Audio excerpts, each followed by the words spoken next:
Sophie Cunningham, one of CC's main squeeze, as we saw from this past season. Sophie Cunningham, her and Caitlin Clark, I would gather, talk quite frequently. Sophie Cunningham, we know she's going to Project B. Sophie Cunningham revealed in her latest podcast, she said, hey, Caitlin, I'm going to Project B. I'm going to make some moolah. I'm going to make some money over there in Project B. You want to come play with us? And Caitlin Clark said, no, no, not really.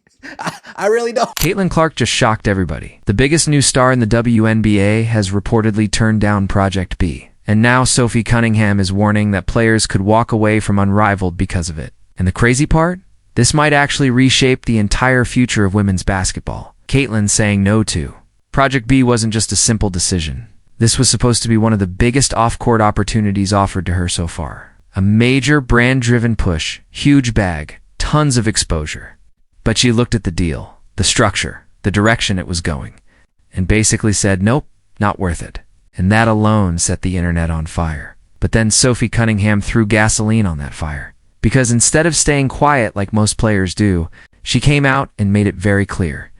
If certain things don't change inside Unrivaled, if players feel like they're being pushed into deals they don't support, then stars will leave, not might.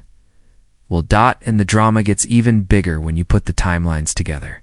Caitlin turns down Project B the same week. Sophie starts talking about players walking away. And suddenly, fans start asking, what's actually happening behind the scenes? Are players unhappy with how these leagues and side projects are being run? Is there pressure on big names to take deals they don't even want? Because remember, Caitlin is already the most valuable player in women's basketball. She doesn't need a random project to stay relevant. She's already bigger than half the league's marketing budget. Meanwhile, Sophie's calling out the system in real time. But this is a whole new one. And this one offers a lot of money. And that's why people are like moving towards this. And this is also different than Unrivaled. So all these leagues are great. But at the end of the day, like if you don't have the W, you don't have the platform. Right. So you don't have the eyes. You don't have the recognition. That's right, Caitlin Clark. She's not attacking Caitlin. She's defending the idea that players should make their own decisions without being boxed into something that doesn't serve them. And when Sophie says players will leave, that's not a small statement. That's a warning shot. A reminder that Unrivaled isn't untouchable. If the stars walk, the league collapses. Simple as that. And honestly, I want to hear your take on this. Do you think Caitlin turning down Project B is connected to what Sophie is talking about? Or is this just two separate controversies hitting at the same time? Let me know. I'm reading everything back to the story. The pressure around Caitlin right now is insane. Every brand wants her. Every league wants her. Every project wants her face. And instead of cash grabbing everything thrown her way, she's choosing carefully. She's protecting her reputation. She's deciding what fits her career, her schedule, and her actual interests. That is rare, especially for rookies. And Sophie sees the bigger picture. She's been around long enough to understand when something feels off.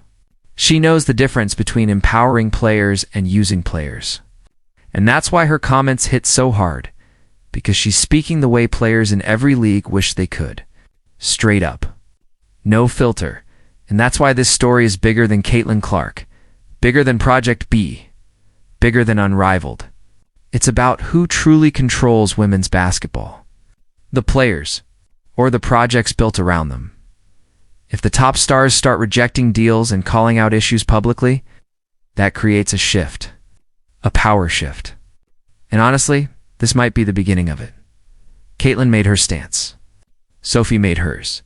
Now everyone's watching to see who moves next. But here's the real question. What happens if more players start saying no? What happens if Unrivaled actually loses talent? And what does this mean for the next generation of stars watching from the outside, realizing they don't have to say yes to everything? Because whether people like it or not, Caitlin Clark is already setting the standard. And Sophie Cunningham just put everyone on notice.